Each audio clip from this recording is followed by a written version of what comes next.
कल की वीडियो में हमने देखा तुल्य भिन्न में क्या समानता होती है और तुल्य भिन्न को हम अगर एक या दो भिन्न हमें पता हो तो उस तुल्य भिन्न को हम पैटर्न के द्वारा किस प्रकार आगे बढ़ा सकते हैं। आज हम सीखेंगे तुल्य भिन्न बनाना। यदि आपने मेरी कल की वीडियो को नहीं देखा है तो मैंने डिस्क्रिप्शन में उसका लिंक दिया हुआ है, आप वहाँ से उस वीडियो को देख सकते हैं।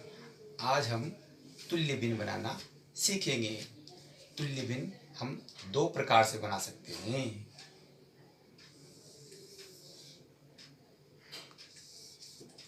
तुल्य भिन्न बनाने के हमारे पास दो तरीके हैं।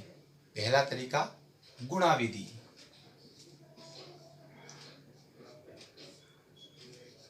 जी हाँ, गुणा विधि के द्वारा भी हम तुल्य भिन्न बना सकते हैं। और दूसरा तरीका है भाग विधि।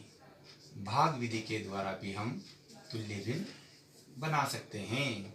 तो सबसे पहले हम गुणा विधि द्वारा तुल्य भिन्न बनाते हैं।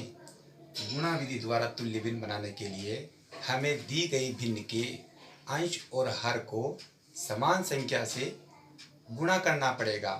अर्थात जिस संख्या से हम अंश को गुणा करेंगे उसी संख्या से हम हर को भी गुणा करेंगे।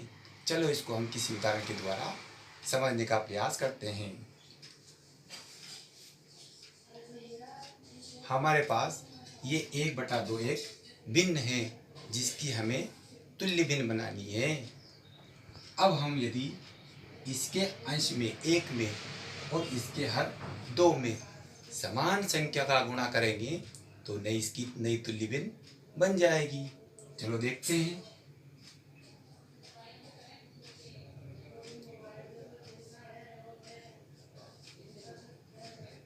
अब हमने इसके अंश 1 में 2 का गुणा किया और इसके हर 2 में भी 2 का गुणा किया। इस प्रकार जब हम इसको अंश को अंश से गुणा करते हैं तो 2 एकम 2, 2 दूनी 4। इस प्रकार 1/2 की तुल्य भिन्न 2/4 प्राप्त होती है। इसी प्रकार हम 1/2 को अन्य अंकों से 3, 4 या 5 अन्य अंकों से भी गुणा करते जाएंगे तो उसकी और भिन्न बन जाएगी। देखते हैं 3 से गुणा कर।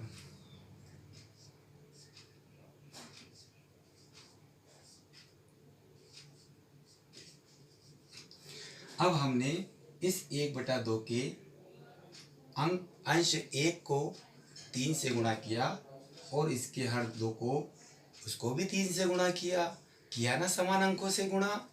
इस प्रकार जो हमारी 1/2 की अन्य तुल्य भिन्न बनेगी, क्या बनेगी?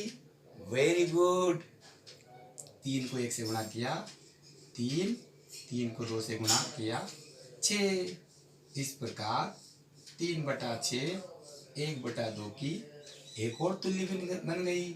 इस प्रकार 1/2 = 2/4 = 3/6। अब अगर हम चाहें इस तुल्य भिन्न को इस पैटर्न के द्वारा और आगे तक बढ़ा सकते हैं।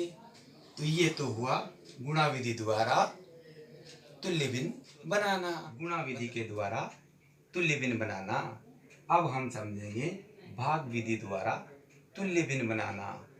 भाग विधि में जिस प्रकार हमने गुणा विधि में 1/2 भिन्न को अंश और हर से समान संख्या से गुणा किया था तो हमारी तुल्य भिन्न बनी थी। इसी प्रकार भाग विधि में किसी भिन्न के अंश और हर में समान संख्या का भाग दिया जाता है तो भी भिन्न बन जाती है। चलो इसको भी हम उदाहरण के द्वारा देखते हैं।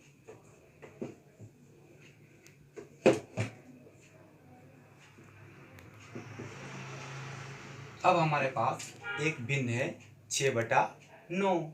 इसकी हमें और तुल्य भिन्न बनानी है लेकिन भाग विधि के द्वारा। तो हम क्या करेंगे?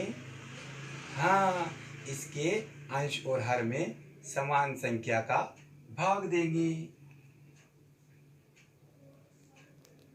इसके अंश 6 में हमने भाग दिया 3 का, और इसके हर में भी हमने भाग दिया 3 का।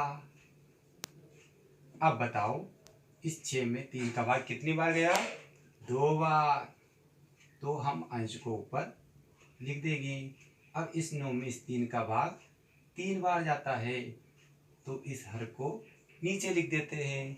इस प्रकार 6/9 की एक तुल्य भिन्न 2/3 प्राप्त होती है। चलो इसको एक उदाहरण द्वारा और देखते हैं। अब हमारे पास 2/4 एक और तुल्य भिन्न है। क्या हम इसकी भी भाग विधि द्वारा तुल्य भिन्न बना सकते हैं? चलो इसको भी देखते हैं। ये 2 है, इसमें हमने भाग दिया 2 का, इसके अंश 4, इस हर 4 में भी भाग दिया 2 का, इसके अंश 2 में भाग दिया 2 का, इसके हर 4 में भाग दिया 2 का। इस प्रकार 2 में 2 का भाग गया एक बार, और 2 में 4 में 2 का भाग गया 2 बार।